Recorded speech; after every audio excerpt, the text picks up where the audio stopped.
하나님, 오늘도 우리를 인도해주신 하나님께 감사와 찬양의 박수 올려드립시다. 네, 오랜만에 또 오프라인과 온라인에서 함께 예배드려서 너무 두근거리는데요. 우리 두근대는 마음으로 함께 자리에 세련하셔서 우리 예수님께 기쁨과 감사로 우리 노래하며 나아갑시다.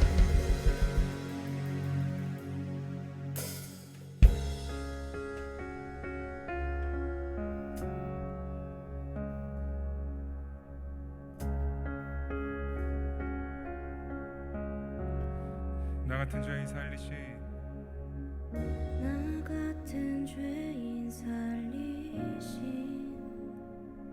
주 은혜 놀라워. 잃었던 생명 찾았고 광명을 얻었네.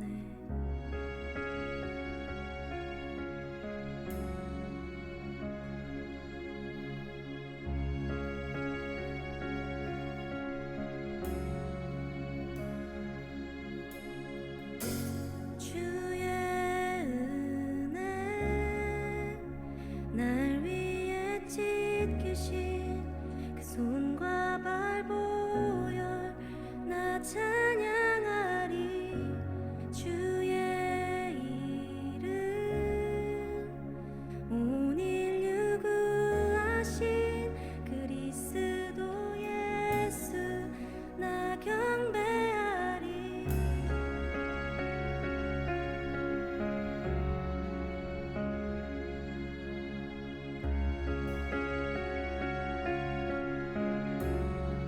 근죄악에서 건지신, 근죄악에서 건지신 주의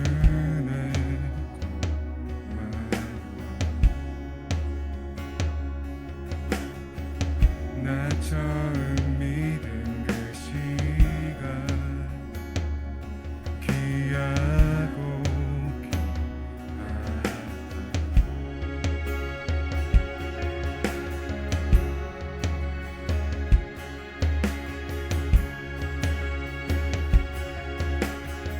우리 함께 고백합시다. 주의 은혜, 주의 은혜 날 위해 지키신 그 손과 발 보혈 나 찬양하리. 주의 이름 온 인류 구하신 그리스도 예수 나 경배하리.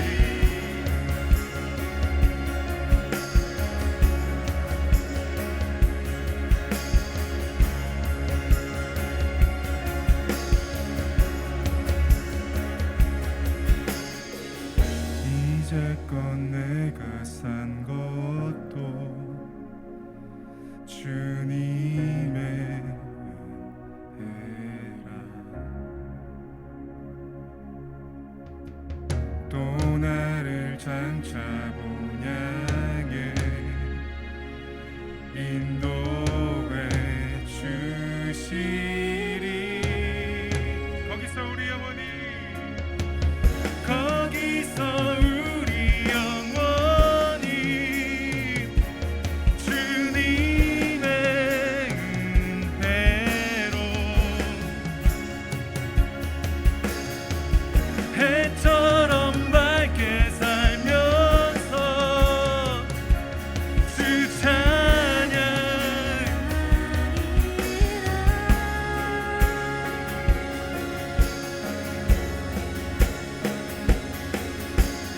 우리 그 은혜 되신 예수님께 우리의 두 손 높이 올려드리고 함께 노래합시다.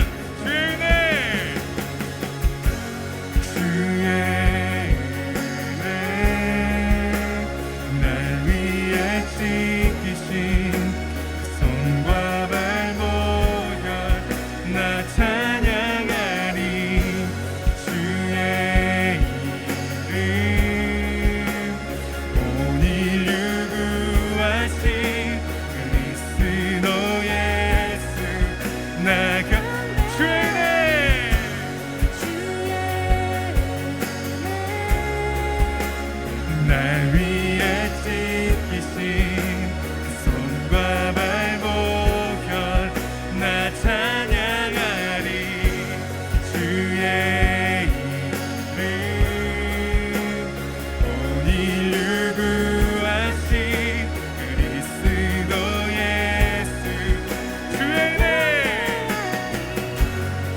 주의 은혜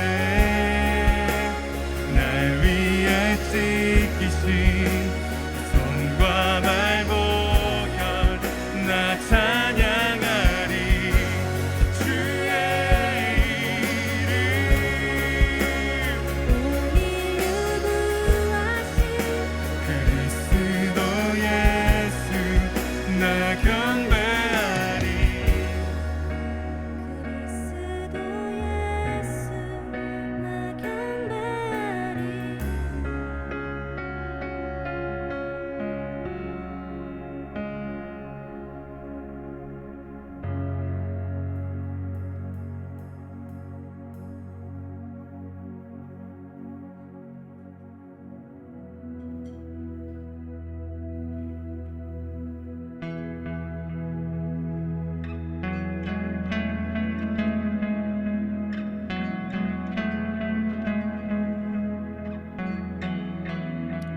망망한 바다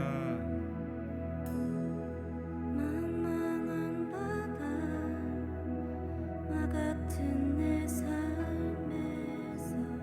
길을 잃고 헤맬 때 길 되신 예수 빛으로 오심으로 모든 두려움 거치네 당신만이 나의 삶 이끄시는 항해사 고난의 파도서 날 인도해 당신만이 나의 삶 이끄시는 항해사 삶의 풍랑에서 날 인도해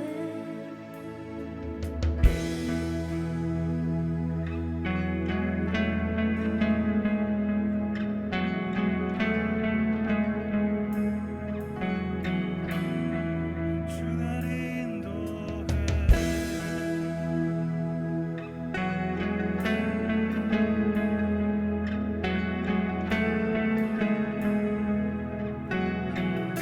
넘치는 파도를 넘어서 넘치는 파도를 넘어서 예수님 내게 그 예수님께서 우리에게 이렇게 말씀하십니다. 두려워 말라 손 내밀며 건지신 주의 품에 안기네 당신만이 나의 삶 이끄시는 항해사 고난의 파도서 날 인도해 당신만이 나의 삶 이끄시는 항해사 삶의 풍랑에서 날 인도해 당신만이 나의 삶 이끄시는 항해사 영원히 주님만 신뢰해 당신만이 나의 삶 이끄시는 항해사 영원히 주님만 신뢰 영원히 주님만을 영원히 주님만 신뢰해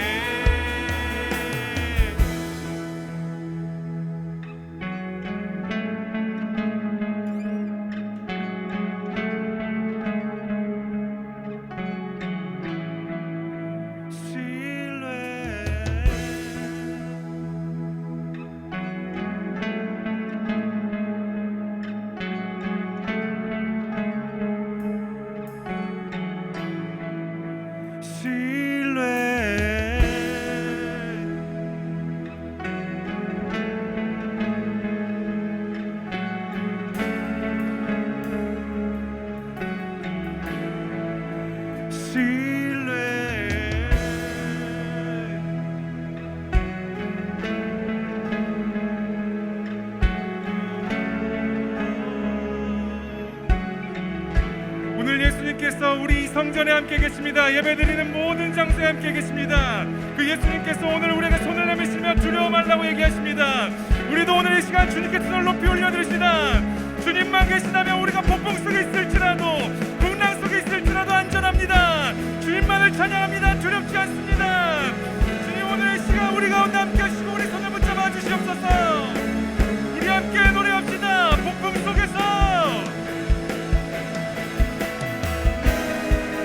폭풍 속에서 내 주님 계시니 나는 안전해. 풍랑 속에서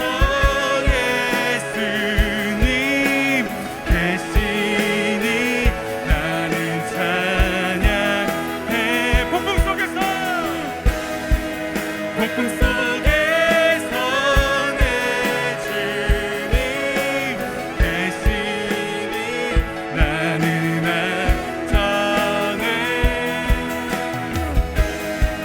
풍랑 속에서 예수님 계시니 나는 우리의 믿음의 고백을 올려드립니다. 당신만이 나의 삶 이끄시는 나의 삶 영원히 주님만 신뢰해. 당신만이 나의 삶 이끄시는 나의 삶 영원히 주님만 신뢰해. 영원히 주님만 영원히 주님 신뢰해.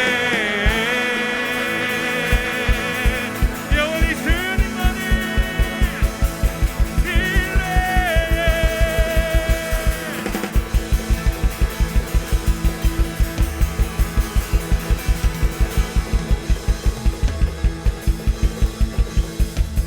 사랑의 주님, 주님만을 신뢰합니다.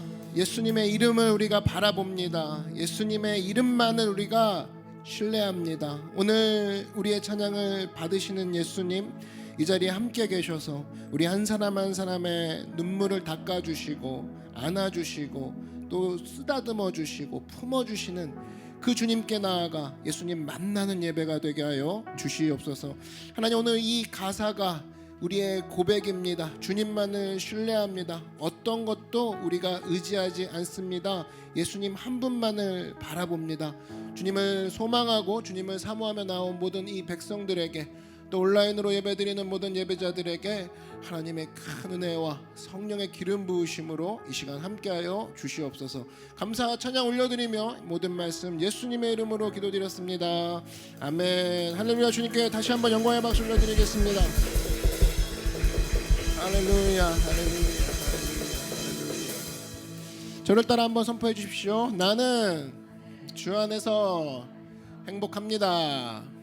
다시 한번 선포하겠습니다. 나는 주 안에서 즐거움이 넘칩니다. 이유는 그겁니다. 주님이 우리와 함께 하시기 때문입니다. 여러분 믿으십니까? 우리 옆에 분들에게도 한번 이렇게 눈짓으로 주님이 함께 하신다고 이렇게 사인을 한번 보내주십시오. 코로나 때 우리의 눈짓이 많이 발달됐어요. 그죠? 눈으로 되게 많은 걸 표현할 수 있는 것 같아요. 사랑한다고 한번 서로에게 눈짓 한번 날려주십시오. 그래요, 좋습니다. 이렇게 또 오프라인 오늘 첫 예배인데 얼굴 봐서 너무 좋고요. 눈만 봐도 너무 좋습니다. 소리는 낼 수 있잖아요. 그죠? 여러분 좋으시죠? 네, 좋아요. 오늘 예배가 하나님 앞에서 큰 기쁨이 되길 원하고, 또 온라인으로 또 예배드리는 우리 성도님들에게도 하나님의 큰 은혜와 감동이 전달되어지는 기쁘고 축복된 예배가 되기를 바랍니다. 함께 하나님 말씀 우리 보도록 하죠. 오늘 민수기 이어서 보도록 하겠습니다. 민수기 30장 보도록 할게요.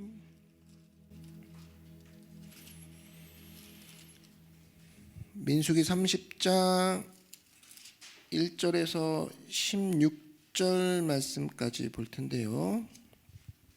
우리 말씀을 경외하는 마음으로 함께 자리에서 일어나서 우리 말씀을 합독하도록 하겠습니다. 시작. 모세가 이스라엘 자손 지파의 수령들에게 말하여 이르되 야훼의 명령이 이러하니라. 사람이 야훼께 서원하였거나 결심하고 서약하였으면 깨뜨리지 말고 그가 입으로 말한 대로 다 이행할 것이니라.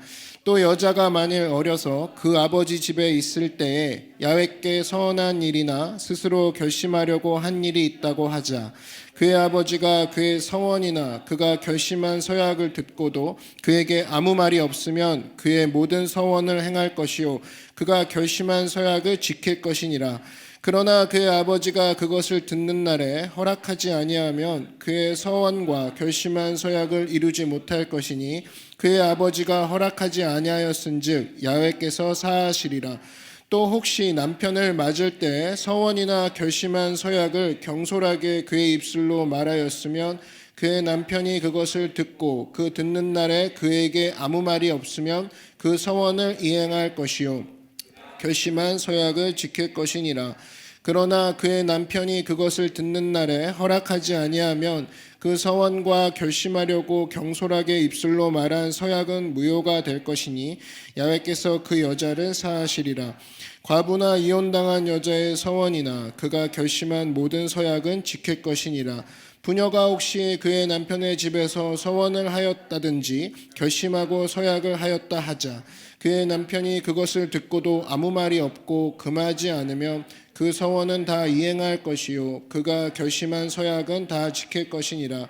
그러나 그의 남편이 그것을 듣는 날에 무효하게 하면 그 서원과 결심한 일에 대하여 입술로 말한 것을 이루지 못하나니 그의 남편이 그것을 무효하게 하였은즉 야훼께서 그 부녀를 사하시느니라. 모든 서원과 마음을 자제하기로 한 모든 서약은 그의 남편이 그것을 지키게도 할 수 있고 무효하게도 할 수 있으니 그의 남편이 여러 날이 지나도록 말이 없으면 아내의 서원과 스스로 결심한 일을 지키게 하는 것이니 이는 그가 그것을 들을 때에 그의 아내에게 아무 말도 아니하였으므로 지키게 됨이니라. 그러나 그의 남편이 들은 지 얼마 후에 그것을 무효하게 하면 그가 아내의 죄를 담당할 것이니라.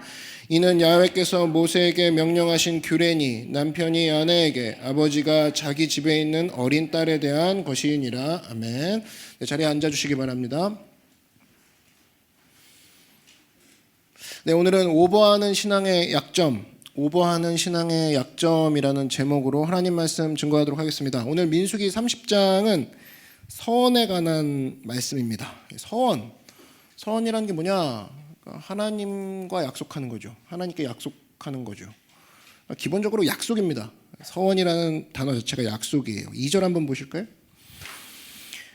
사람이 야훼께 서원하였거나 약속하였거나 결심하고 서약하였으면 다 약속이죠. 깨뜨리지 말고 그가 입으로 말한 대로 다 이행할 것이니라. 한마디로 약속한 것은 지켜야 된다. 이건 뭐 하나님이든 사람이든 똑같죠. 네가 약속했니? 그럼 지켜라. 그 얘기를 하고 있는 겁니다. 여러분 약속 잘 지키는 방법이 뭔지 아세요? 약속 잘 지키는 방법. 약속을 하지 않는 겁니다. 그죠? 그러니까 약속을 너무 많이 하는 버릇이 있는 사람은 약속을 어길 확률도 점점 높아져 가는 거예요. 하나님 앞에서든 사람 앞에서든. 그래서 약속을 잘 지키려고 자기가 마음 먹었다. 그러면 첫 번째는 약속을 하지 않으면 되고 했다 그러면 생명 걸고 지켜야 되는 거죠. 그 두 가지가 같이 가야 된다는 겁니다. 근데 이게 제대로 이루어지지 않아 가지고 서원, 특별히 하나님은 잘 보이지도 않고 용서해 주신 하나님, 사랑의 하나님이라는 이미지가 같이 쓱 있어 가지고 일단 하면 지켜야 되는데 이거 함부로 하는 거 아니거든요. 근데 서원을 쉽게 생각하는 사람이 있었다라는 겁니다. 그랬을 때 성경에 경고하고 있는 거예요. 하나님과의 약속 함부로 하지 말라. 이것 때문에 죄가 생기고 이것 때문에 인생을 망치는 일이 있다라는 겁니다. 그래서 함부로 약속하지 말자, 함부로 서원하지 말자. 그게 중요한 거예요. 오늘 3절부터 5절까지 쓱 보면 이제 여자가 만일 어려서 뭐 이렇게 나오죠. 여자가 어려서 서원하는 얘기가 성경에 나옵니다. 그때는 어떻게 하느냐? 영적인 보호자인 아버지가 대신 취소할 수 있다라는 거예요. 그래서 아버지가 추가로 만약에 취소를 안 하고 허락을 한다? 그러면 그때 약속한 것들은 이행할 수 있다라는 겁니다. 비로소. 처녀 얘기도 나옵니다. 처녀 때에 서원해 놓은 거 있죠? 근데 결혼하고 난 다음에 남편이 허락하지 않으면 사실은 그거 다 무효가 된다. 그 얘기도 나옵니다. 그러나 예외가 있죠. 과부라든지 이혼한 여자라든지 이 사람들은 스스로 결정할 수 있어요. 왜냐? 보호자가 없는 상태이기 때문에. 그래서 9절 같은 데 한번 보면 과부나 이혼당한 여자의 서원이나 그가 결심한 모든 서약은 지킬 것이니라. 그러니까 중요한 건 이 원리를 발견해야 된다는 겁니다. 그러니까 자기가 미숙할 때는, 그러니까 여자가 미숙하다는 얘기는 아니에요. 이 고대 사회 같은 때는 여자라는 존재가 보호받는 대상으로 여겼다라는 거죠. 보호가 필요한 대상. 그럴 때는 보호자가 추가로 허락해 줘야지만 이 서원이 효과를 발휘하는 것이야. 핵심은 뭐니? 경솔하게 서원하지 마. 그 얘기입니다. 오늘 6절 한번 보시면 또 혹시 남편을 맞을 때 서원이나 결심한 서약을 경솔하게 그의 입술로 말하였으면, 경솔하게 서원하지 말라라는 거예요. 그럼 오늘 볼 게 그거라는 거예요. 서원하는 사람의 심리를 한번 보자는 거예요. 서원하는 사람의 심리를 보면 평소에 오버하기를 좋아하는 사람이 서원하기도 좋아한다라는 겁니다. 오버하기 좋아하는 사람이 약속하기 좋아한다는 거예요. 나 이거 아니면 내 손에 장지진다. 약속이죠, 일종의. 장지진 사람 한 번도 못 봤어요. 근데 그런 사람들의 대부분의 특징은 오버하기 좋아하면 그대로 약속까지 자기가 해버리는 거죠. 야, 내가 평생 너 밥 다 사줄게 막 이런 거 있죠. 오버하는 사람들이 그런 식으로 서원을 약속을 하더라. 오늘 첫 번째 대지가 그겁니다. 오버하기를 좋아하는 사람이 서원도 좋아한다. 그것 때문에 사실 어려움 당하는 경우가 많다는 거예요. 자기는 몰라요. 내가 하나님 앞에 약속도 스스로 하고 사람 앞에 약속하는데 그 근원이 내 속에 오버하는 거 있죠. 거기서 나오고 있어서 내 주변을 왜 이렇게 어렵게 만들고 나도 나중에 어려움을 당하지는 자기가 오버하는 심리에 있다라는 거예요. 사사기 같은 데 보면 오버했던 그 대표적인 인물이 나오죠. 입다라는 사사가 나옵니다. 이 사람도 서원했어요. 그러면서 어떤 서원을 했냐면 하나님께 약속했냐면 전쟁에서 이기면 첫 번째 자기를 마중하러 나오는 사람을 드리겠습니다. 하나님께 잡아드리겠습니다. 어떻게 그런 서원을 하는지 모르겠습니다. 하나님이 생사람 잡는 거 좋아하시나? 자기가 그냥 툭 던진 거예요. 근데 그걸 서원을 했어요. 근데 가보니까 전쟁에서 이기고 돌아왔는데 누가 자기를 제일 먼저 맞이했어요? 자기 딸. 그래서 굉장히 고민하죠. 또 자기가 한 말이 있으니까 이거 어떻게 해야 되나? 죽일까 말까. 거기다가 고집은 세요. 의지가 강하죠. 그래서 잡아 죽이죠. 잘 보세요. 우리가 이런 서원을 왜 하냐면 입다 입장에서 보면 전쟁 나가기 전에 불안감이 있습니다. 이거 이길 수 있을까? 없을까? 여러분 확실히 이긴다 생각이 들면 왜 서원을 하겠어요? 안 하죠. 근데 자기 마음이 불안하니까 뭘로 이어지냐? 하나님 앞에 빅딜하는 거예요. 이기게 해주시면 내가 드리겠습니다. 약속을 해버리는 거예요. 굉장히 믿음 좋아 보이지만 사실은 믿음이 하나도 없는 거죠. 서원의 함정입니다. 서원의 함정이에요. 그래서 사실 서원하는 사람의 내용을 보면 서원의 올바른 뜻을 좀 이따 알려드릴 텐데 하나님과 약속하는 거다. 이거 해주시면 이거 해주세요는 그 근원은 불신앙입니다. 하나님 못 믿겠다라는 거예요. 그 빅딜하는 거거든요. 확실히 이길 것 같으면 왜 서원을 합니까? 안 그래? 사사기 11장 29절 보니까 입다한테 이런 상황이 벌어져요. 이에 야훼의 영이 입다에게 임하시니. 아니 야훼의 영이 성령이죠. 성령이 임하시면 무슨 서원이 더 필요합니까? 성령의 능력 힘입어서 나가서 싸우면 이기는 거지. 그거면 충분한 거 아니에요? 필요 충분 조건이 다 채워진 거잖아요. 주님이 입다와 함께 하시니로 끝나야 되는데 거기에 한 번 더 거는 거예요. 이기게 해주시면 드리겠습니다. 굉장히 좋은 믿음의 선언 같지만 주변에선 믿음 좋네. 하나님을 이 상황에서도 믿다니 끌어들이다니 절대 그렇지 않다라는 거예요. 예를 들어 제가 설교를 하는데 하나님 이번 설교를 통해서 우리 성도들을 변화시켜 주시고 큰 은혜를 주시면 특별히 오늘 오프라인 첫날인데 오프라인 첫날에 하나님 앞에 큰 은혜를 받게 해주시면 제가 뭐 드리겠습니다. 이건 믿음이 있는 거예요? 없는 거예요? 없는 거예요. 하나님 못 믿는 거예요. 하나님 못 믿는 거라고. 확신이 없다는 거죠. 확신이 없는 거예요. 그래서 사실 어떻게 해야 되냐면 이렇게 나와야죠. 하나님 제가 부족한 거 아시죠? 부족한 거 아시고 뭐 제가 최선을 다해 준비는 했습니다. 기도하겠습니다. 주님께 맡기겠습니다. 오프라인 전에 좀 떨어가지고 버거킹 가가지고 코코아 먹고 왔는데 그거 먹으면서도 주님 의지한 거 아시죠? 그러면 겉으로 볼 때 대충 하는 듯이 하면서 설교하는 거예요. 그때 주의 성령께서 임하셔가지고 하나님 뜻대로 이끌어 가시면서 다 했더니 와 나는 사실은 그냥 떨면서 했는데 주님이 다 하셨네. 주님께 공로를 돌리게 되는 거지. 내가 이거 다 준비했으니 뭔가 보여주시죠. 저 주님 의지합니다. 뭐 이런 식으로 나간다 그러면은 사실 확신 없는 거죠. 믿음 없는 행태가 서원으로 연결되는 거죠. 빅딜이죠, 빅딜. 변화되는 게 그렇게 변화되는 게 아니라는 겁니다. 하나님 저를 통해 일하여 주십시오. 저를 사용해 주십시오. 주님의 원하는 시간에 원하는 사람들에게 원하는 방법으로 맡기는 거죠. 제가 그 얘기를 왜 하냐면 사실 믿음이 없을 때 저도 그러더라고요. 저도 약간 서원 비슷한 거 하려고 할 때가 있어요. 불안하니까 힘드니까 약간 이렇게 해서 하나님을 몰아붙여서 이거 해드릴 테니 이것 좀 주셔라고 말을 하여튼 예쁘게 하여튼 이것저것 예의 갖춰가지고 하는 경우가 있어요. 사실 그거는 이제 빅딜 하는 거죠. 근데 입다의 마음 가운데 그런 불신앙이 좀 있었던 것 같습니다. 자꾸만 자기가 마음 흔들리는데 자기가 마음 흔들리는 상황을 주님 제 마음을 불안하지 않게 해주십시오로 가야 되는데 마음이 흔들리니까 약속을 남발하는 거예요. 서원하는 거예요. 근데 약속은 현실에 존재하는 거잖아요. 그게 자기 생활에 그대로 미치는 거죠. 나중에 어려움 당하는 모습. 입다 같은 경우는 좀 어떤 상황이었겠냐. 부하들이 동요했겠죠. 이 전쟁 이길 수 있을까 없을까 속삭이는 거 막 소곤소곤대는 거 다 들리고 민심 잡기고 민심을 잡기 위해서 또 부하들에게 확신을 주기 위해서 뭔가 큰 이벤트를 해야 될 것 같은. 그래서 이번에 승리할 것이다. 승리하면 하나님께 첫 번째 나오는 사람을 잡아드리자. 이렇게 얘기했다는 겁니다. 일종의 과시죠. 나 하나님과 서원했어. 이번 전쟁 두고 봐. 이기게 해주시면 나 이거 드릴 거거든.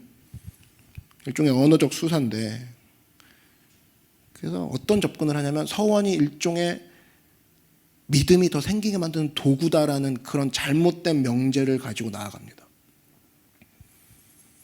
하나도 성경적이지 않다라는 거예요. 하나도. 여러분 우리는 신약의 시대에 살고 있습니다. 우리 신약의 백성들은 어때요? 서원하지 않아도 어떻게 하면 돼요? 좀 아까 우리 기도할 때 예수님의 이름으로 구하면 얼마든지 주시죠? 그죠? 예수님의 이름으로 구합니다. 여러분 믿습니까? 그럼 서원할 필요 없어요. 예수님의 이름으로 구하면 다 주리라. 요한일서 5장 14절 보니까 그를 향하여 우리가 가진 바 담대함이 이것이니 그의 뜻대로 무엇을 구하면 들으심이라. 우리가 무엇이든지 구하는 바를 들으시는 줄을 안즉 우리가 그에게 구한 그것을 얻은 줄을 또한 아느니라. 그러니까 우리는 기도하면 되는 거예요. 서원까지 할 필요가 없다고. 서원한다고 더 잘 들어주시는 것도 아니고. 그래서 여러분 기도 생활해야 됩니다. 기도 생활. 꼭 기도 생활 안 하는 사람들이 서원해요. 왜냐면 서원이 더 쉽거든. 그날 당일날 서원할 수 있고 걸어놓고 하나님 지켜볼 수 있고 내가 서원을 했으니 그 뒤에 어떤 오래 기다림이나 하나님 앞에 어떤 갈등, 어떤 되는 자의 몸부림 이런 거 필요 없어요. 서원은 당일날 굉장한 이벤트로 큰 거 던지는 느낌으로 한 번 하고 쉴 수 있거든. 기도 생활은 그렇지 않죠. 주님 무슨 마음이십니까? 제가 기도했는데 맞나요? 또 다음날 서보고 대답 없고 답답하죠. 그럼 하나님 맞나요? 또 막 찬양하고 설교 듣다가 엉뚱한 데서 은혜를 받죠. 그래서 그 과정 돌아가는 게 너무 싫은 거야.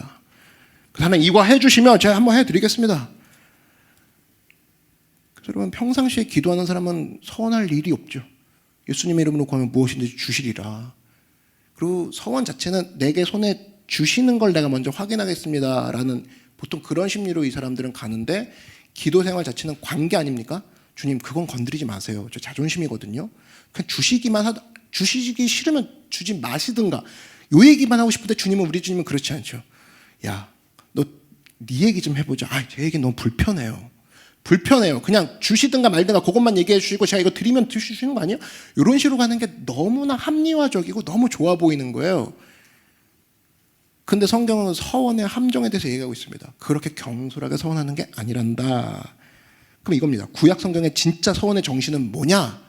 그걸 알면 우리가 제대로 된 서원을 할 수 있고 또 잘못된 서원으로 인해서 우리가 어려움 당하지 않겠죠? 그러면 구약에서 말하는 서원의 정신이 뭐냐는 거예요. 서원의 정신은 하나님과 빅딜하는 게 아니에요. 이거 드릴 테니까 이거 해주셔가 아니라 서원은 감사제랑 연결되어 있습니다. 감사제. 그래서 우리가 그 화목제 안에 감사제, 서원제가 같이 있어요. 서원은 반드시 감사로 연결되고 감사에서 나와야 돼요. 서원하는 그 순간에 감사라는 요소가 없잖아요. 이 사람 하나님과 빅딜하는 거예요. 어떤 큰 거를 해도. 신명기 23장 21절 보니까 내 하나님 야훼께 서원하거든 갚기를 더디하지 말라. 내 하나님 야훼께서 반드시 그것을 내게 요구하시리니 더디면 그것이 내게 죄가 될 것이라. 네가 서원하지 아니하였으면 무죄하리라. 그러나 네 입으로 말한 것은 그대로 실행하도록 유의하라. 무릇 자원한 예물은 내 하나님 야훼께 네가 서원하여 입으로 언약한 대로 행할지니라. 화목제 안에 총 3가지 제사가 있는 거 아시죠? 새신자 교육 배우신 분들은 다 기억나시죠? 다 기억나는 얼굴이죠. 그죠?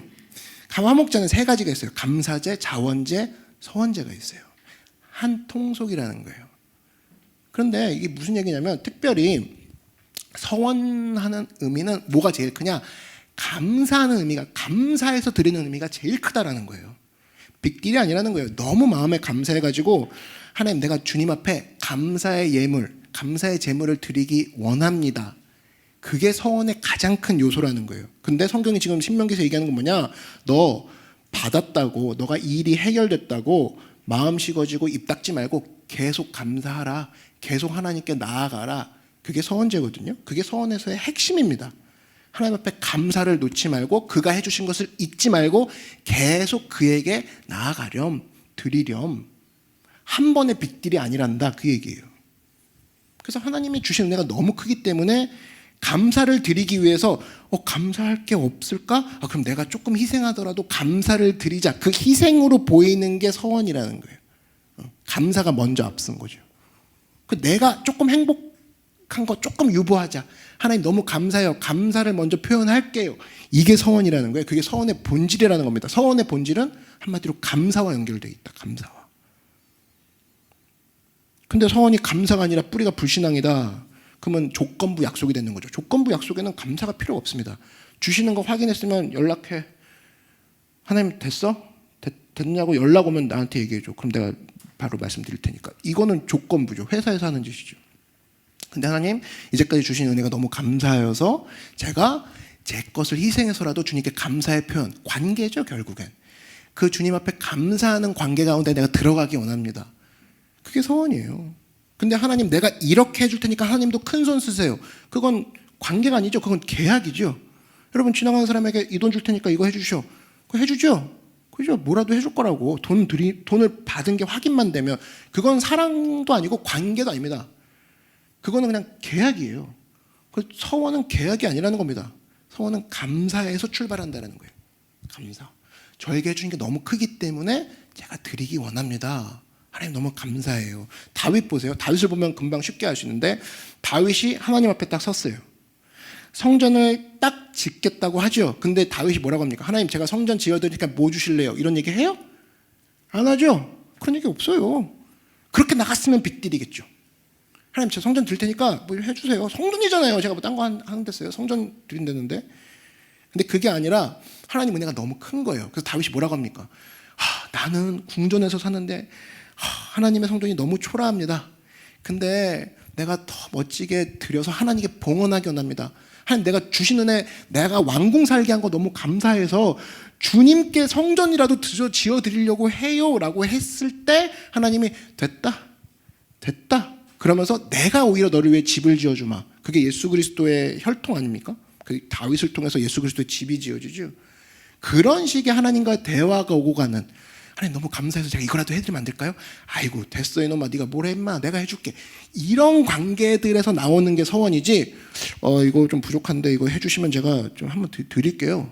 주님 그건 절대 아니라는 거예요. 다윗이 뭐 얻겠다고 성전을 한 거 아니죠. 성전을 그런 마음으로 얘기를 했으니 하나님께서 안 돼. 넌 너무 손에 피를 많이 묻혔어.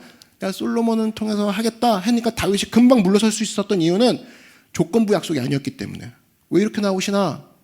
뭐야 좀 아까까지 해주신다고 하는 것처럼 하다가 왜 안 해주시죠? 이렇게 얼굴색이 확 변하는 가인의 모습이 아니라 하나님께만 온전히 초점이 왔었던 거예요.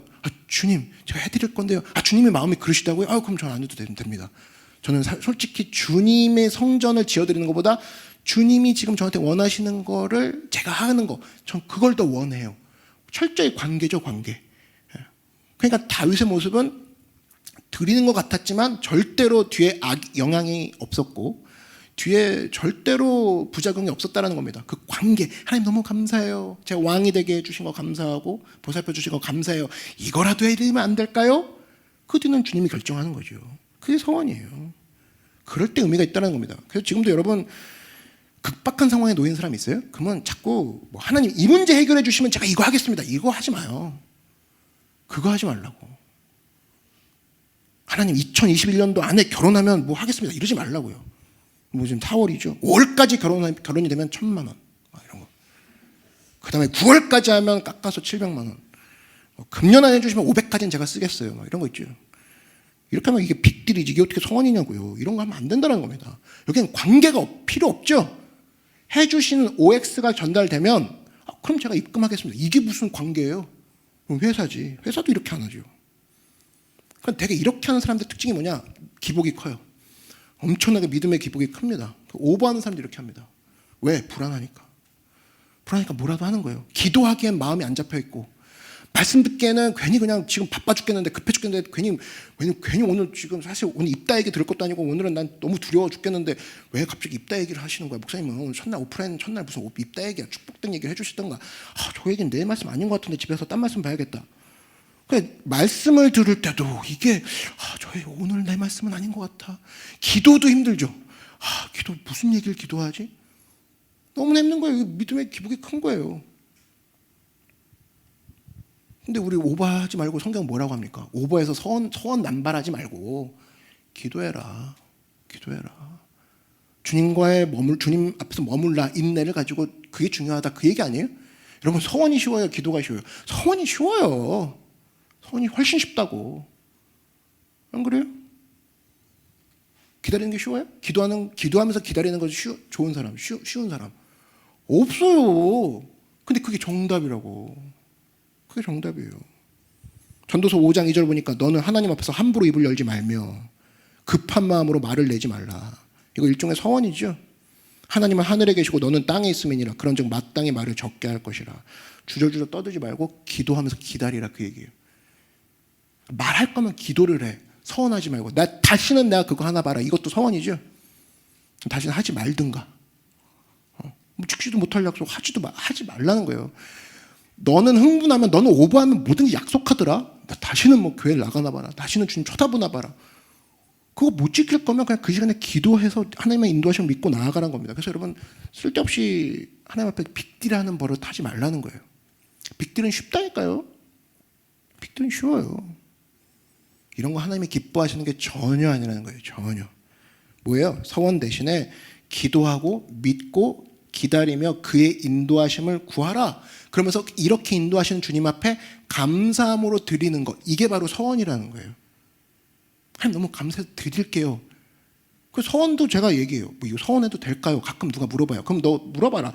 이거 서원해도 되는지를 하나님께 먼저 물어보는 시간을 적당히 갖고 나서 해라. 그런 얘기를 꼭 해줍니다. 그래서 여러분 굳이 서원할 거 없어요. 기도하면서 기다리면서 감사 예물을 드리면서 하나님 너무 감사해요. 지금도 너무 감사해요. 이런 내용을 가지고 나아가는 모습 이게 정말 중요한 거예요. 서원의 함정에 빠지지 마십시오. 기도하면서 기다리는 것 주님이 그것을 원하신다는 겁니다. 그럼 두 번째로 그거예요. 이제 반대 이야기인데 잘못 서원을 했어요. 그럼 이제 어떻게 할 거야? 이미 했어요. 경솔하지 말아야 되는데 우리가 워낙 촐싹되는 인생이라 벌써 예배 오기 전에 벌써 서원 한 3개 하고 왔어. 목사님 서원 설교를 저번 주에 해주시지 이번 주에만 3개 했어요. 이럴 수도 있잖아요. 입다 첫 번째 나오는 사람을 잡아드리겠습니다. 서원을 해버렸네. 그럼 딸이 나왔어요. 그럼 딸이 지금 나온 상황이에요. 승리하고 왔는데 그럼 기쁨이 돼요? 안 돼요? 안 되죠. 이거 약간 이게 초상집 분위기라고. 괜히 쓸데없이 서원해가지고 지금 환호성 질러야 되는데 딸이 와가지고 앞서 입다 혼자 눈물 흘리고 있어. 하나도 기쁘지가 않죠. 이럴 때 어떻게 하면 돼요? 곧장 회개하면 돼요. 곧장. 왜요? 그 소원 자체가 잘못된 소원이니까. 곧장. 그럴 때 하나님 앞에 가서 주님 제가 잘못했어요. 입이 제가 아우 요놈의 입이 진짜 용서해 주세요. 그 며칠 동안 금식하면서 재 뿌리면서 금식하면서 회개하면 돼요. 그럼 하나님 용서해 주시겠죠? 근데 여기서 뭐 하나님이 그래도 네가 말했으니까 지켜라 이러시겠습니까? 딸을 죽이기 힘들면 네 팔이라도 잘라라 이러겠어요? 우리 하나님 그런 분이 아니시죠? 뭐 팔이라도 힘들면 손톱이라도 몇 개 뽑아라 이런 분이 아니시라고. 잘못된 소원은 그냥 회개하는 걸로 넘어가면 돼요. 거기서 쓸데없이 고집이 나와가지고 말했으니까 지키라고 했어. 잘못된 소원이지만 이거 어떻게 되나? 지켜야지. 뭐 이런 식으로 나가면 안 된다라는 겁니다. 그래서 뭐라고 나왔냐? 책임지지 못할 미숙한 사람이 만약에 소원을 했을 경우엔 영적인 책임자가 대신 가서 그러면 취소된다라는 거예요. 성경이 그 얘기하는 거예요. 무효라고 그러잖아요. 경솔하게 네가 소원을 했다고 깨달았느냐? 그리고 네가 경솔한 것을 영적 지도자가 경솔하다고 느꼈느냐? 그럼 그 사람이 가서 대신 취소할 수 있다라고 지금 민수기 30장이 얘기하는 거죠. 여러분 같으면 뭐 이런 거죠. 뭐 리더들이 가서 그건 경솔한 거야. 같이 회개하자. 회개 기도하자. 그리고 영적 아버지, 영적 어미가 되는 사람이 가서 대신 하나님 이건 취소하겠습니다. 그럼 되는 문제라고. 그 문제를 지금 얘기하고 있는 거예요. 이거 갖고 너무 연연하지 말라는 겁니다. 옛날에 남아선호 사상이 있었죠. 애를 못 낳는 게 아니에요. 아들을 못 낳으면 여자분들이 괴로워했어요. 그래서 딸을 한둘쯤 낳으면은 뭐 버텨요. 한 셋 낳을 때까지는. 그래서 넷부터는 서원을 하기 시작하는 거야. 하나님 아들을 주시면 이 아들을 드리겠습니다. 아직 태어나지 않은 넷째 아들은 무슨 죄냐고. 그래서 남자 이름이 요셉이, 다니엘, 요한, 사무엘. 다니엘은 한자로 단열이거든요. 박단열. 사무엘은 한자로 삼열이에요. 이런 친구들 신학교 가서 가끔 이렇게 보면 다 희생자들이에요. 엄마가 서운한 거죠. 엄마가 물론 자기 뜻대로 왔으면 참 좋겠지만 대부분 얘네들은 물어보면 누나가 한 4명 있어 위에. 그럼 누나한테 계속 집에서 시달려. 엄마가 어느 날 신학교 가재. 끌고 가. 누나들한테 시달려서 짐을 다 지고 가는 중에 너는 십자가를 져야 된다 하면서 애를 데리고 신학교까지 갔어. 얼마나 불쌍해요. 문제는 뭐냐면 얘가 소질이 없는 거야. 첫째, 목회에 소질이 없어요. 남들 앞에 서는 게 담대해야 되는데 남들 앞에 서는 게 막 스트레스 받고 설교 뭐 전혀 안 되고 비침한 거죠. 엄마는 뭐 널 위해 기도하고 있다 얘기하고 있는데 이럴 때 원리가 뭐죠? 이걸 어떻게 하면 돼요? 엄마가 서운한 걸 내가 왜 지키냐고. 응? 그냥 기도하면 되죠. 하나님 우리 어머니가 좀 경솔했네요. 쓸데없는 소리 했네요. 전 아닌 거 아시죠 주님? 그러면 주님이 다 용서해줘요. 그래 너네 엄마가 좀 경솔하더만 그러면서 이렇게 해결이 되는 거죠. 그리고 자기 인생 살면 돼요. 목회 소질도 없는데 뭐 엄마가 뭐 서원해가지고 저는 왔어요. 주변도 힘들고 성도도 힘들고 주변 다 힘들게 만드는 거죠. 너무 연연하지 말라고요. 자기가 스스로 헌신한 거면 몰라요. 근데 혹시라도 어머니가 헌신해서 끌려왔다. 불쌍하죠. 서원은 그런 거예요. 하나님께 감사하는 거지 이런 식으로 빅딜을 해결하는 문제, 빅딜을 해결하는 거에 인생을 다 쓴다. 하나님 그거 원하겠습니까? 자기 인생 살아야지. 중요한 건 뭐냐? 잘못된 서원이냐? 빨리빨리 고쳐라 이거예요. 빨리빨리 고쳐라. 고치는 것도 주님 앞에 가서 고치니까 관계죠? 고치는 가운데 또 다시 사명 받을 수도 있잖아요. 안 그렇습니까? 고치는 것도 주님 저 잘못한 것 같아요. 경솔한 것 같아요. 아니다 이놈아. 너 나랑 다시 얘기 좀 해보자. 너 보니까 소질이 있더만. 너 계속 그 길 가거라. 그러면 다시 주님 앞에서 뭔가 새로운 관계가 출발하는 거고 거기서 풀 생각을 해야지. 이거는 엄마가 서운했으니까 자기는 가야 된대. 하나님께 나아가지도 않아. 자기가 한 얘기가 있으니까 자기가 지켜야 된대. 그 입 닫골 되는 겁니다. 자꾸 뭔지 힌트가 오시죠? 지금 빅딜에서 자꾸 돌고 돌지 말고 하나님 앞에 나아가라. 자꾸 빅딜하는 걸로 하지 마. 기도하고 기다려. 또 하나 잘못 서원했어? 그러면 혼자 그거 수습하려고 인생 다 짊어지고 가지 말고 하나님 앞에 나아가서 얘기해. 잘못했다고. 그럼 거기서 또 다음 지시가 있을 거 아니니? 계속 관계 쪽으로 간다고. 근데 이게 안 되면 빅딜. 뭐 다음 이거 서원 하나님 그래서 또 서원이 나오죠. 하나님 이번에 제가 이거 저 아닌 거 아시죠? 신학생을 그만두게 해주시면 제가 또 뭐 하겠습니다. 또 빅딜 하는 거야. 빅딜이죠. 빅딜. 빨리빨리 잘못된 건 고치라 이겁니다. 요즘 시기에는 뭐 그거예요. 서원하고 비슷한 게 뭐예요? 비스무리한 거. 보증이죠. 보증. 성경은 보증 서라고 했어요? 서지 말라고 했어요? 쓰지 말라고 했어요. 쓰지 말라고. 잠언 6장 1절에서 2절 보니까 내 아들아 네가 만일 이웃을 위하여 담보하며 타인을 위하여 보증하였으면 네 입의 말로 네가 얽혔으며 이미 얽혔다 이거예요. 네 입의 말로 인하여 잡히게 되었느니라. 잡혔다 이거예요 벌써. 내 아들아 네가 네 이웃의 손에 빠졌은즉 이같이 하라. 할 거 얘기해 주죠. 너는 곧 가서 바로 가서 겸손히 네 이웃에게 간구하여 스스로 구원하되 보증은 너 스스로 구원하라 이거예요. 어떻게? 네 눈을 잠들게 하지 말며 눈꺼풀을 감기게 하지 말고 노루가 사냥꾼의 손에서 벗어나는 것 같이 새가 그물 치는 자에서 손에서 벗어나는 것 같이 스스로 구원하라. 빨리 가서 취소해. 스스로 구원하라 그 얘기예요. 보증 섰냐? 뭐 나한테 올 것도 없어. 빨리 가서 취소부터 해. 그 얘기예요. 보증 선 사람이 뭐라고 표시되어 있습니까? 노루가 사냥꾼의 손에 잡혀있는 것과 똑같다. 새가 그물 치는 사이에 손에 잡혀있는 것과 똑같다. 망한다 그거예요. 새가 잠깐은 날 수 있고 노루가 잠깐은 폴짝폴짝 할 수 있겠지만 여전히 사냥꾼의 표적 안에 들어가 있고 여전히 그물망 안에 들어가 있는 잠깐의 자유로움이지. 빨리 가서 취소해. 빨리. 그러면 이제 그러죠. 뭐 그 사람한테 그래서 지낸 아는 분인데 인심을 잃으면 어떡합니까? 제가 우리 의가 있어요. 의형제 맺은 분이거든요. 저희 집을 옛날에 도와주셔가지고 다 쓸데없는 소리고 빨리 가서 취소하라 이거예요. 취소부터 하라. 모든 대가를 다 치르고서도 취소하라. 성경이 그겁니다. 보증에 대한 입장은. 제 주변에서도 보증 서다가 망한 집안이 있는데 한 분은 이분 너무 착해. 순에 빠져가지고 보증을 쓰는데 백지에다 사인했어요. 백지에다가.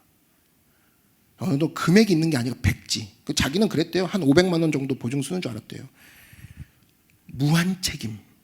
집 다 뺏기고. 그게 30년 전 일이거든요. 아직도 일어나지 못하고 있어요. 그 자식들도 마찬가지고 회복이 안 돼요. 확실히 맞죠? 노루가 사냥꾼의 손에서 벗어난 것 같이. 그냥 이렇게 생각하면 돼요. 형제나 자매 중에 자기 파트너가 보증이란 걸 굉장히 우습게 여겨. 쉽게 여겨. 그리고 보증을 해버렸어. 그럼 헤어지세요. 그냥 뭐 설득하려고 그러지도 말고 그냥 난 설득 안 했으면 좋겠어요. 그냥 헤어지고 난 걸 확인한 후에 그 다음에 설득하는 거죠. 내가 예정을 생각해서 얘기해 주는데 이런 식으로. 그게 수순이 맞지. 한번 그런 식으로 보증을 함부로 섰다. 어리석은 짓을 범했다. 이거 뭐 어리석으면 말할 것도 없죠. 보증 서는 인생을 왜 삽니까? 그렇게 살면 안 된다. 성경의 메시지입니다. 근데 왜 그렇게 보증에 대해서 성경이 딱 집어서 얘기하느냐? 여러분 보증 서는 사람의 심리가 뭐라고 생각해요? 착하다라고 생각을 하는 경우가 시작이죠. 이 사람 착해. 두 사람한테 가봐 보증 서줄 거야. 그죠? 아니에요. 보증 서는 심리가 뭐냐면 교만하기 때문입니다. 내가 이 사람을 책임질 수 있어. 그게 밑에 깔려 있어요. 자기 능력 과대평가하는 겁니다. 나 정도의 인품과 나 정도의 실력이면 이 사람 정도는 내가 잠깐이라도 내가 책임져 줄 수 있어. 그 마음이거든요. 저는 어떤 사람의 인생에 대해서 보증 절대 못 씁니다. 왜? 저도 제 인생을 감당하기 힘들기 때문에. 저도 제 인생 못해요. 내가 생각하는 것도 난 감당 못하겠어요. 그러니까 주님 붙들 수밖에 없는 상황이거든요. 내 인생도 내가 책임 못 지는데 내 능력에 한계가 있어요. 근데 남을 지금 보증 서주겠다고요? 난 그 얘기 못해요. 그래서 그 사람을 보증 서주기보다는 하나님 앞에 위탁하겠어요. 하나님께 기도하겠어요. 하나님 도와주십시오. 제가 도울 수 있는 게 아니잖아요. 주님 저 사람을 주님께 위탁합니다. 똑같은 맥락입니다. 보증이라는 게 뭡니까? 그 사람 제가 어떻게 보증해요? 여러분 부모도 자기 자식 제대로 컨트롤이 안 되죠? 자식도 막 부모 바깥으로 나갈 때 부모가 못 막는다고. 근데 생판 남이에요. 근데 내가 그 사람의 인생을 컨트롤하고 보증 서주겠다고요? 저 사람이 어떻게 될 건지 내가 알겠다고요? 말이 안 되죠. 그럴 때 어떻게 해야 되냐? 하나님 이 사람을 주님께 위탁합니다. 불쌍히 여겨 주십시오. 이 상황 아시죠? 주님께서 이끌어 주십시오라고 기도를 해야지. 혹시 지가 나서가지고 지가 돕겠대. 교만이죠. 후원은 하겠죠. 차라리 후원을 하세요. 보증은 못하는 겁니다. 인생이 그런 거예요. 그래서 겸손한 마음을 가져야 돼요. 나도 나를 컨트롤할 수 없고 내가 어떻게 남을 컨트롤하랴. 주님 우리를 컨트롤하여 주십시오. 어렵니? 내가 지금 도와줄 수 있지만 보증은 못 써. 나도 보증이 안 돼. 그렇게 가야죠. 그래서 보증이라는 방식이 다른 말로 5글자로 풀면 허황된 약속입니다. 누가 누굴 보증해요? 안 된다고. 서원, 맹세 이런 거 하지 말라는 거예요. 그래서 어려움 당하면 뭐냐? 이미 했으면 어떻게 되냐? 빨리빨리 돌이켜라. 성경이 얘기하는 게 그거예요. 이미 했니? 빨리빨리 돌이켜. 빨리빨리 돌이켜. 근데 입다 같은 사람은 두 가지 실수를 했죠. 쓸데없는 서원했고 이것도 지키느라고 딸을 또 죽였어요. 이런 바보가 어디 있습니까? 왜 그럴까요? 입다는 서자 출신이에요. 상처가 있죠. 상처가. 그러니까 따돌림 당하고. 근데 이게 치유가 안 되면 극단으로 갑니다. 극단적으로. 이 상처가 있을 때 이 상처가 주님 앞에서 올바로 치유가 안 되면 극단으로 갈 수밖에 없는 게 이 힘이 어디서 나오냐면 내가 이번에 잘못 행동하면 난 또 따돌림 받아. 또 버림받아. 그래서 극단으로 뭔가 자꾸 보여주고 확실한 걸 사람들에게 보여줘야 돼. 입증시켜줘야 나는 언제나 필요한 존재, 언제나 인정받는 존재로 서 있어야 돼. 이 모습을 인정받으려고만 하는 인생은 극단을 선택하게 됩니다. 그래서 여러분 인생이요 좀 구질구질한 게 맞는 것 같아요. 구질구질한 거. 저는 김연아 되게 좋아하는데 김연아가 만점 연기했잖아요. 그때 사실 걱정이 됐습니다. 왜냐하면 다음 연기는 저렇게 안 나올 텐데. 근데 김연아 마음속에 나는 틀려서는 안 되는 존재 이런 마음이 들어갈까 봐. 김연아 틀려도 우리가 사랑하거든요. 근데 자기가 나는 스스로 완벽해야 되로 서 있을까 봐 걱정이 됐어요. 여러분 권투 선수도 보세요. 20전 20KO 승 이런 사람들 보통 한 번 지면 바로 은퇴합니다. 자존심에 스크래치 간 거거든. 근데 경력이 마냥 지저분해요. 어떤 권투 선수가 20전 10승 5무 5패 지저분한 거예요. 한 번은 판정 번복 12 계속 엇갈림 이런 거. 이런 애들 오래 가요. 이런 오래 간다고. 여러분 성경의 캐릭터 보세요. 지저분합니다. 아브라함 보세요. 깔끔합니까? 아브라함 믿음의 조상인데 실제로 보면 믿음의 조상이에요? 사기 치고 아내를 사기 치고 우유부단하고 지저분해요. 베드로 봐요. 우린 예수님 부인은 하진 않잖아. 부인하고 3번 부인하고 3번 다시 또 인정받고 지저분합니다. 아브라함이든 베드로든. 여러분 여러분의 모습은 너무 깨끗한 상태에서 머물려고 하지 마십시오. 인생 자체가 지저분해요. 뭐예요? 넘어졌으면 또 일어나면 된다고. 나는 넘어져서는 안 되는 존재에 서는 순간 뭐가 나오는 위선과 포장이 나옵니다. 넘어졌어? 이번 주 넘어졌어. 저번 주에 목사님 앞에서 하나님 앞에서 저는 안 넘어집니다 했는데 넘어졌네. 바로 월요일 날 바로 오전에 넘어졌어. 그것도. 그러면 주님 제가 넘어졌네요. 오후에 또 일어나면 돼. 넘어졌다 일어나고 깨졌다가 일어나고 스타일 구겼어요? 그럼 또 일어나면 돼. 다시 주름 잡고. 난 그래요. 목사가 너무 존경받으면 안 된다고 생각해. 너무 존경받으면 자기가 존경받는 행동을 계속 해야 된다라는 그 프레임 안에 또 갇혀 있어요. 그죠? 나는 그렇지 않은데. 그럼 어떤 일이 일어나요? 내가 외식할 수밖에 없겠죠. 여러분 앞에. 나는 존경받는 행동을 자꾸만 해야만 돼. 나는 절대로 성도들 앞에 깨져 보이는 연약한 모습의 목사로 보여서는 안 돼 하는 순간 나는 연약한데 원래 나 자체가 가면 쓸 수밖에 없겠죠. 안 힘든 척 맨날 똑같은 소리 하고 일어나 기도해 정말 힘든 거 하나도 못 알아주고 인간 선언해야죠. 인간 선언해야 됩니다. 나도 똑같은 인간이야. 나도 힘들어. 부족한 인간이야. 근데 이걸 합리화시키면 안 되겠지. 나도 똑같은 인간이야. 그래서 어디로 넘어가냐? 그래서 나는 하나님의 은혜를 늘 구해. 나를 위해 기도해줘. 너를 위해 우리가 기도할게. 그리고 우리 함께 하나님의 은혜를 구하자 쪽으로 가야지. 사실 여기서 합리화로 끝나더라고. 나도 힘들어. 너도 힘들어. 우리 다 힘든 거 아니겠어? 캠프 모임도. 저도 힘들어요. 다 힘들어요. 그럼 여기 마칠까요? 뭐 하자는 거야? 왜? 나 힘들어. 그래서 우리 하나님 은혜밖에 구할 수 없어까지 가는 거죠. 그렇게 가야죠. 목사도 똑같아요. 지저분한데 아슬아슬하게 순종하면서 가는 것. 난 그게 제일 안전하다고 봅니다. 다 내가 완벽하고 다 순종 클리어. 그러면 이제 남는 건 주님 앞에 공로사상밖에 없지. 한 번 넘어지면 진짜 한 3주, 4주 교회 안 나오고. 왜냐면 자기가 너무 부끄럽거든. 그런 게 어딨어요. 지저분하다니까요. 인간 죄인이에요. 연약해요. 그러니까 우리에게 제일 지저분한 사람이 가질 수 있는 최고의 자세, 안전한 자세는 엎드리는 거지. 더 이상 엎어질 수 없는, 더 이상 바닥으로 들어갈 수도 없는 엎드리는 자세가 그래서 예배하는 자세입니다. 저는 지저분합니다. 더 갈 데가 없습니다, 주님.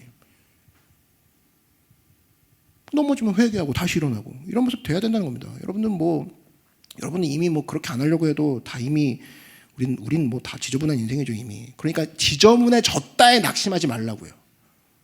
요번 주에 넘어졌어, 요번 주에 깨졌어에 낙심하지 말라고. 이미 우린 깨져 있는 인생이니까.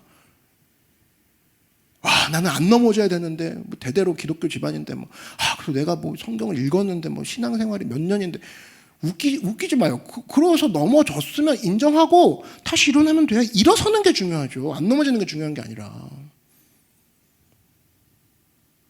이런 완벽주의자로 가다 보면 입다 완벽주의자였어요. 입다 같은 사람이 돼요. 자기가 지키려고 말한 건 다 지켜야 돼. 말한 건 다 지켜야 돼. 그러니까 지키려고 하는데 이게 안 되니까 책임을 회피해버리는 상황이 발전됩니다. 누구한테 책임을 회피시키냐? 딸한테 책임을 회피시켜요. 자기는 완벽해야 되거든. 자기는 완벽을 유지해야 되니까 딸 하면서 뭐라고 나오냐면 사사기 11장 35절에 입다가 이를 보고 자기 옷을 찢으며 이르되 어찌할꼬 내 딸이여 너는 나를 참담하게 하는 자요 너는 나를 괴롭게 하는 자 중에 하나로다. 이게 말이 됩니까? 쥐가 엉터리로 서원해놓고 딸이 지금 딸을 죽이는 상황이 되니까 딸의 책임으로 자기를 투사해버리죠. 프로젝션. 딸아 네가 왜 나와서 그래?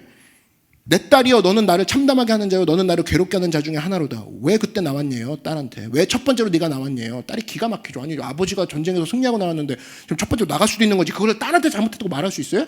입단 그렇게 얘기하고 있다는 거예요. 지가 완벽주의자이기 때문에.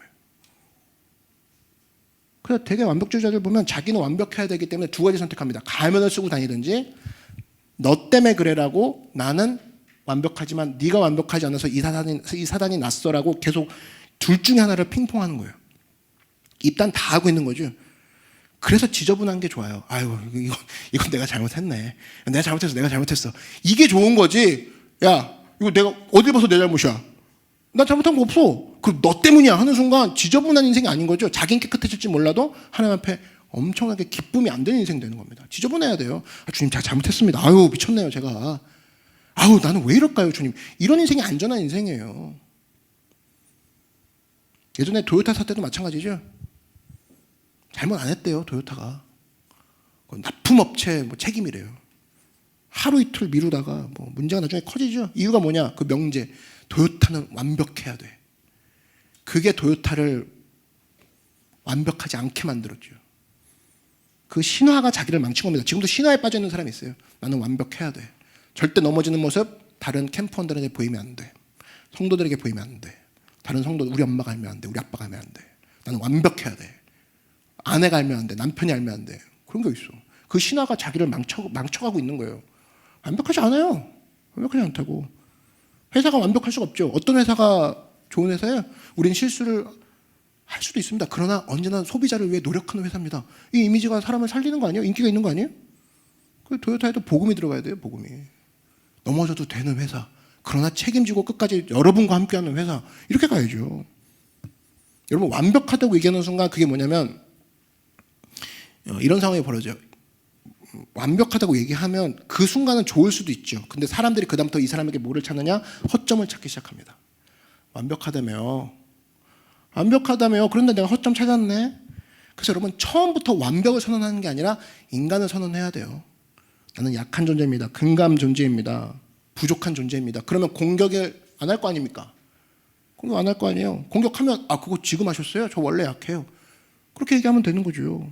저는 사실 그거보다 더한 존재예요.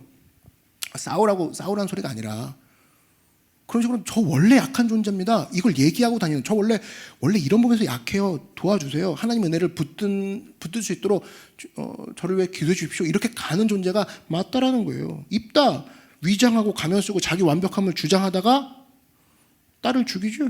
그리고 난 다음에 사사기 12장 7절 보니까 사사가 된 지 6년 만에 죽습니다. 6년 만에. 난 입다가 왜 이렇게 일찍 죽었을까? 용사 입다가 일찍 죽은 이유가 뭘까? 생각을 해봤더니 딸 죽인 거에 대한 죄책감과 충격이 컸던 것 같아요. 지도 지명에 못 살죠. 우리 스트레스 지수 아시죠? 배우자를 사별했을 때 배우자가 죽었을 때 100이라 치면 배우자와 이혼이 73이래요. 스트레스 지수가. 그리고 가족 가운데 뭐 한 사람이 죽으면 63. 근데 자녀가 죽었을 때는 배우자가 죽었을 때 기준치와는 비교할 수 없을 정도로 훨씬 더 높다라는 거예요. 그러니까 입다의 충격이 얼마나 큰 건지 아시겠죠? 카운터 펀치죠. 용사 입다거든요. 6년 만에 죽었습니다. 여기서 알 수 있는 거, 우리도 죽지 않고 장수하려면 어떻게 해야 돼요? 쓸데없는 소리 하지 말고 잘못된 건 바로 잘못했다고 얘기하고, 아이고 주님 제가 경솔했습니다. 그렇게 얘기하고, 그게 주님 앞에 나가는 모습, 그게 정답이라고. 이걸 뭐라고 하냐? 유연성이라고 해요. 유연성. 영적 유연성. 융통성이죠. 그래서 유연성이 중요해요. 여러분 이런 유연성을 가지고 하나님 앞에 나아갈 수 있는 믿음의 신실한 종 되길 바랍니다. 뭐 김연아 얘기 아까 했는데 빙상 얘기 좀 할게요. 예전에 1000m에서 우승한 사람 누군지 알아요? 이승훈이라고 아닙니까? 이승훈 선수라고 있어요. 근데 이 사람이 왜 이승훈을 갑자기 얘기하냐면 원래 쇼트트랙 선수였어요. 근데 탈락했네. 그래서 그때만 해도 한국은 빙상하면은 쇼트트랙에서 못 따면 금메달 딸 곳 없어. 다른 데는 워낙 캐나다든 뭐 중국이든 미국이든 워낙 신장 차이가 있으니까 스피드 스케이팅은 뭐 그냥 뭐 나가면 35위 막 36위 막 이런 거 하잖아요. 기대도 안 했다고. 근데 쫓겨난 사람이 이승훈. 싱글벙글 웃더라고요. 쇼트트랙 떨어졌어? 거기서 떨어지면 다른 데 가면 되지. 스피드 스케이팅으로 전환시키면 되지. 스피드 스케이팅으로 가가지고 첫날 은메달 따고 다음날 금메달 따고 우승 연달아서. 이유가 뭐냐? 쫓겨난 인생이어서. 융통성, 유연성. 이 사람 믿음 생활도 잘한다면서요? 나 쫓겨났냐? 그럼 딴 데 가서 잘하면 되지. 딴 데 가서 잘하면 되지. 내가 볼 때 복음이 들어가니까 그래요. 이거 아니라고? 저기서 잘하면 되지. 그게 융통성이거든요. 뭐가 있는 거예요? 주님이 함께 있으면 되지 뭐. 그거예요. 아 쇼트트랙 떨어졌어. 그 여기에 목매달아가지고 와 쇼트트랙 진짜 내가 협회 엎어버린다 진짜 막 시작해가지고 쇼트트랙 내가 어떻게 여기까지 왔는데 그건 쇼트트랙 목맨 인생이고 쇼트트랙 아니라고? 아니면 안 해.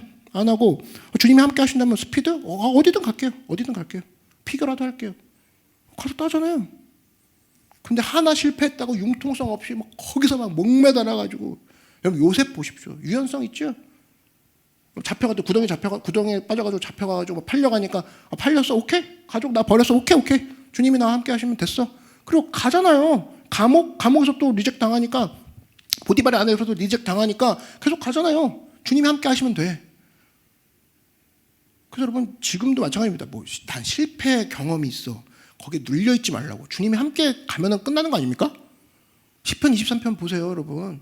푸른 초장에 막 목매어 있는 사람이 있어요. 내 인생은 푸른 초장에 있어야만 하는 인생이야. 사망의 골짜기는 우리 가문에 없어. 그걸 어떻게 사람들에게 얘기해 쪽팔리게 사망의 골짜기 갔다는 얘기를. 그게 영적 융통성이 없는 겁니다.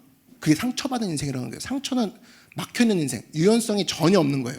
한 길을 막아놓으면 주님께 바로 불평하거나 한 길 막으면 거기만 계속 드립다 헤딩하는 인생, 상처받는 인생이에요. 근데 유연성, 융통성을 가진 인생은 뭐냐? 막으셨어. 막으셨든지 막혔든지 하여튼 일이 벌어졌어. 주님 막으셨네요? 주님 안 되네요? 그럼 뭐 딴 길 가지 뭐. 주님 함께 하시기만 하면 괜찮아요. 이렇게 가는 게 주님과 동행하는 거라고. 결국 오늘의 요지는 뭐예요?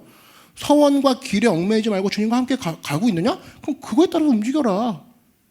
영적 융통성이 있어야 된다는 겁니다. 여러분 성령의 역사가 있는 곳은 그래서 항상 융통성이 일어나요. 하나님이 함께 하시니까. 그래서 대화가 돼요. 대화가. 저는 그 길을 꼭 가야만 되겠습니다가 아니라고. 그 고집이 아니라고. 어느 길로 가든 주님이 함께 하시면 됩니다. 여러분 믿으십니까? 그게 바로 전천후 인생인 거예요. 얘는 주님이 여러분 보세요. 큰 그림을 가져야 되는데 1번 길, 2번 길, 3번 길이 있어요. 주님이 1번 길 막았어. 그럼 주님 저는 1번 길을 왜 안 주십니까? 쟤도 1번 길을 가고 쟤도 1번 길을 가는데. 그럼 주님 생각은 뭐냐면 얘 3번으로 돌렸다가 2번 한번 거친 다음에 1번으로 가야 얘는 1번을 정확히 할 수 있는 애야. 그래서 3번 돌리기 시작해. 그냥 믿고 따라온 애는 이렇게 되는 거죠.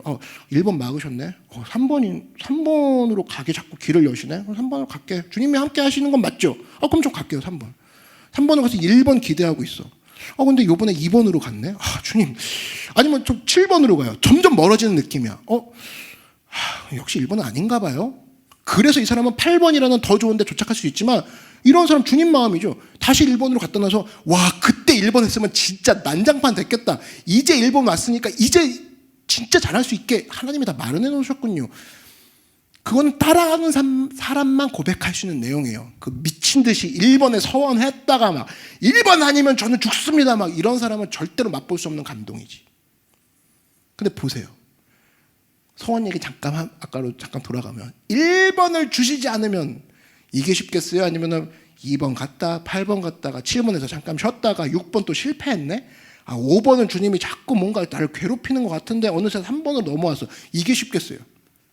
첫 번째가 훨씬 쉽다고. 서원이 하나님과 빅딜하는 거. 근데 그거 하지 말라는 거예요. 너 나 믿어? 그럼 8번 7번 괜찮아? 올 수 있어? 가. 나 너와 함께 할게. 그게 신앙이에요. 그게 신앙이라고. 그럼 말씀의 결론을 맺겠습니다. 오늘 서원에 관한 얘기 했는데 서원 자꾸만 하는 이유가 뭐냐? 오버하는 사람이 서원합니다. 건강한 믿음 절대 아니에요. 약속하지 않으면 약속 잘 지킬 수 있고, 그래서 여러분 서원하는 걸로 자꾸 빅딜하지 말고 기도하고 기다리십시오. 기도하고. 그리고 잘못된 서원 했어. 잘못된 보증 섰어. 이건 회개할 거예요. 지킬 게 아니라 미친 듯이 쫓아가서 지킬 게 아니라 회개하고 빨리 고쳐야죠. 여기에 뿌리는 뭐냐? 자기는 완벽하다고 생각하는 거. 뭐 완벽합니까 우리가? 절대 믿지 말고 우린 부족한 종이에요. 하나님 나 부족합니다. 나를 불쌍히 여겨주십시오. 저 사람을 주님께 위탁합니다. 저 사람을 뭘 책임져요? 우리가 책임질 수가 없죠. 이런 겸손함이 있는 믿음의 젊은이 되기를 바랍니다. 이 시간 기도하겠습니다. 기도하실 때 이 시간에 오버하지 않는 인생 되지 않게 해달라고 기도하시고, 기도하고 기다리는 믿음 달라고. 또 잘못된 걸 했어요. 그럼 주님이 회개하래요. 그럼 자기가 주님이 수습해 주시겠대요. 그게 바로 융통성이죠. 한 길 막히면 목 매달고 막 거기에 막 머리 박지 말고 이승훈 같이 융통성 있게 자기 자신을 맡길 줄 아는 좀 거룩한 인생이 될 수 있도록 지켜보아 달라고 우리 다 같이 하나님 주님의 이름 한번 부르고 간구하도록 하겠습니다. 주여 사랑해 주님 감사합니다. 하나님 인도하시고 역사해 주시옵소서. 하나님 우리가 하나님 앞에 관계를 맺는 것에 주님 앞에 기도하고 기다리는 것에도 우리가 집중하기 원합니다. 하나님과 빗길하지 않기 원합니다. 하나님 나를 책임져 주시고 이끌어 주심으로 주님을 신뢰하며 나아가는 우리가 되게 하여 주시옵소서. 하나님 우리가 주님 앞에 나아갈 때에 또 잘못 서원하고 잘못 보증서고 잘못 행동한 거 있습니까? 바로 회개하면 주님이 용서해 주십니다. 하나님 앞에 나아가 회개를 구하고 주님 앞에 행동을 고치고 주님의 인도하심을 구한 우리가 되게 하여 주시옵소서. 할렐루야 할렐루야. 주님 감사합니다. 인도하시고 역사하여 주시옵소서. 주님 감사합니다. 오늘 서원에 대해서 배웠습니다. 하나님이 정말 원하시는 건 빅딜이 아니군요. 우리의 눈을 보기 원하시고 우리의 마음을 읽기 원하시고 우리와 오래도록 함께 이야기하면서 걷기를 원하시는 주님을 발견했습니다. 내 안에 나 자신이 완벽함을 믿고 움직이는 것이 아니라 주님 전 부족합니다. 주님 저를 주님께 위탁합니다. 겸손한 마음으로 서는 입다와 같은 인생을 살지 않고 주님 앞에 겸손한 마음으로 서는 우리 모든 하나님의 성도들이 되게 하여 주시옵소서. 예수님의 이름으로 기도드렸습니다. 아멘. 잠시 동안 고개 숙여 주시기 바랍니다. 아직까지 그리스도를 믿지 않는 사람, 하나님을 알지 못하는 사람은 오늘 예수님을 믿어 구원을 받을 수 있습니다.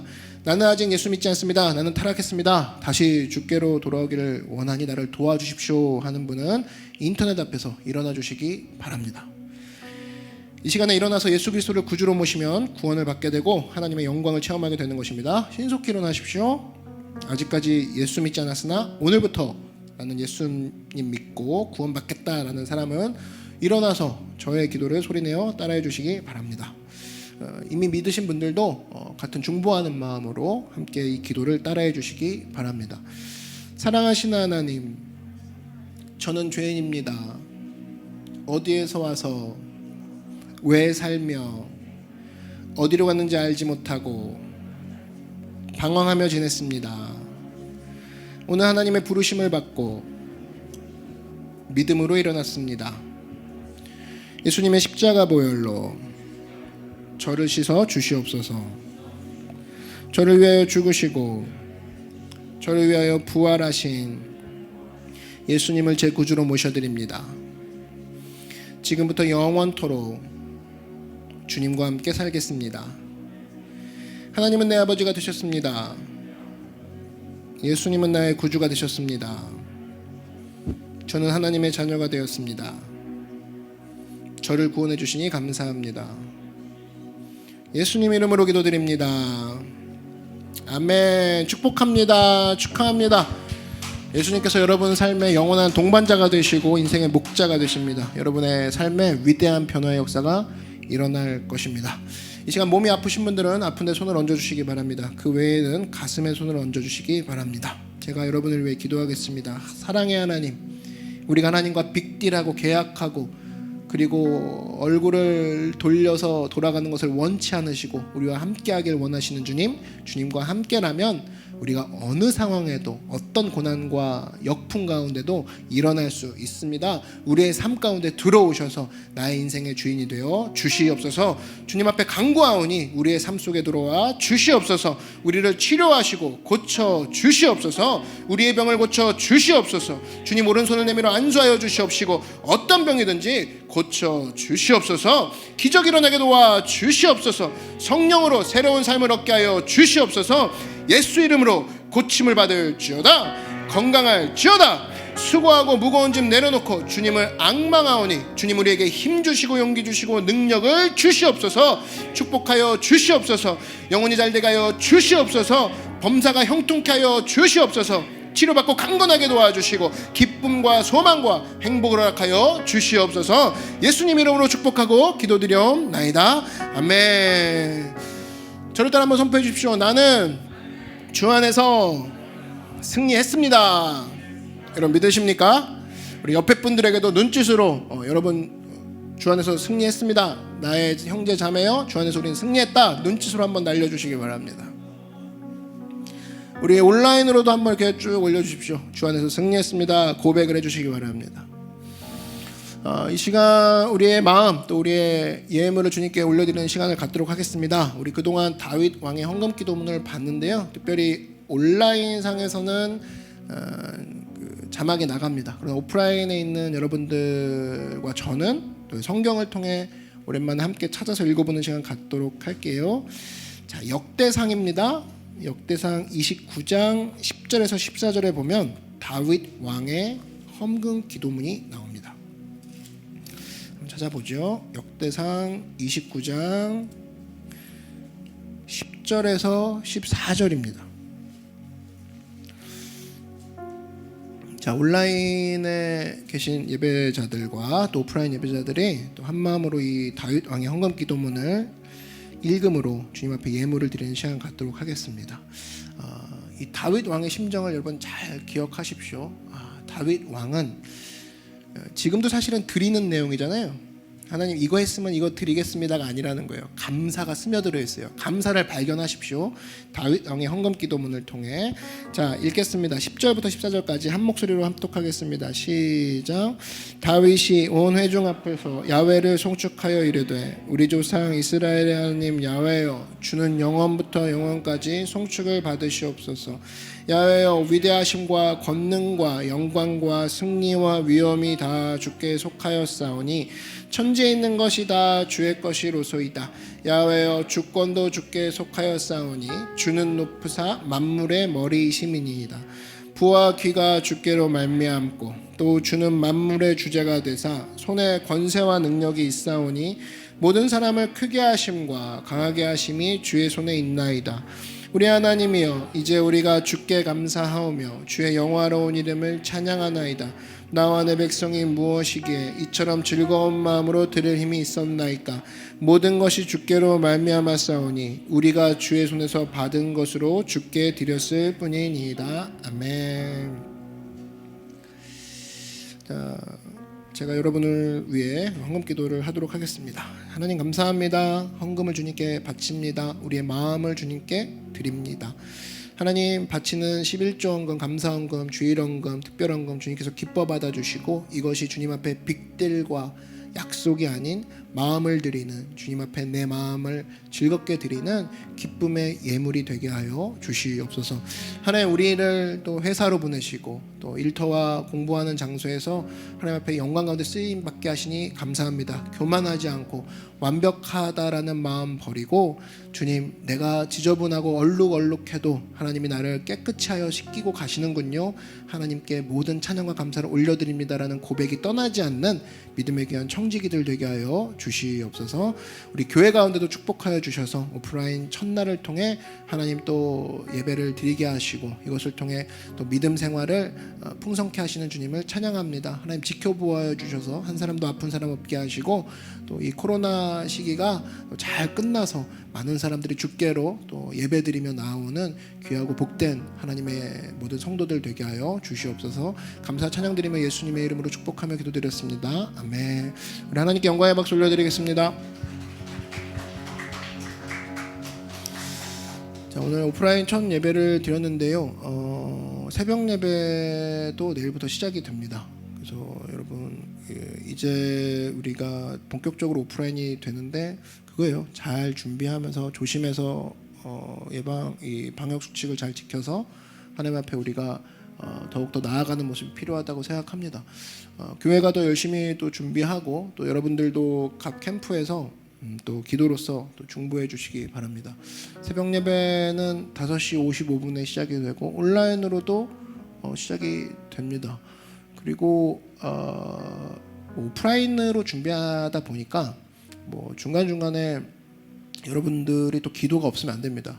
아무래도 연결하는 부분이 매끄럽지 않을 수도 있고, 장비나 이런 부분에서 아무래도 리스크가 있죠. 온라인에 어떤 녹화된 것을 올리는 게 아니니까. 여러분들 그때마다 기도해 주시고 관심 가져주셔서, 무엇보다도 우리 교회가 또 온라인이든 오프라인이든 예배드리는 모든 자들이 주님 앞에서 함께 또 즐겁게 하나님께 나아갈 수 있도록 여러분 힘을 모아주시기 바랍니다. 캠프 모임이 있습니다. 캠프 모임 잘 하셨어요? 저번 주에? 네. 그래서 그 성경을 통해 나누는 거 하나님께서 굉장히 기뻐하시는 모임인 것 같아요. 우리의 이야기가 아니라 성경 안에서의 하나님의 이야기를 서로 발견해 보는 거잖아요. 창세기를 우리가 배우고 있는데 그 시간도 여러분 주 안에서 멋지고 풍성된 시간 되기를 기도하겠습니다. 이 시간 우리가 축도하고 예배를 마치겠습니다. 함께 자리에서 일어나 주시기 바랍니다. 사랑해 주님 감사합니다. 주님 정말 사랑의 주님입니다. 네가 말했으니 지켜버려라, 네가 말했으니 네가 책임져라가 아니라, 너 경솔하고 또 네가 그렇게 연약한 상태에서 했다라면 얼마든지 내게 와서 구해라, 사해 주겠다, 돌이키겠다, 수습하겠다 말씀하시는 주님 앞에 우리가 나아갔습니다. 하나님, 우리가 한 주간도 내가 내 짐, 수고하고 무거운 짐을 내가 지고 가려는 것이 아니라 주님께 말씀드리고 하나님 앞에 수정받고 주님께 사인 받아서 하나님의 인도하심을 따라 어느 곳이든 당당하게 걸어나아가 승리하는 믿음의 귀한 우리 모든 성도들 되게 하여 주시옵소서. 이제는 예수 그리스도의 은혜와 하나님 아버지의 크고 놀라우신 사랑과 성령의 감화감동 역사하시는 충만하신 은혜가 오늘 예배드린 모든 예배자들의 머리 위에와 예배자들의 가정과 가족과 모든 범사 위에, 그리고 우리 교회 위에 이제부터 영원토록 함께 계실지어다. 아멘. 할렐루야. 우리 주님께 영광의 박수 올려드리겠습니다. 한 주간도 승리하시고 온라인 특별히 오프라인 우리 모두가 주 안에서 사랑하고 축복합니다. 주 안에서 승리하는 말씀 가운데 걸어가는 우리 모두가 되기를 바랍니다. 사랑하고 축복합니다.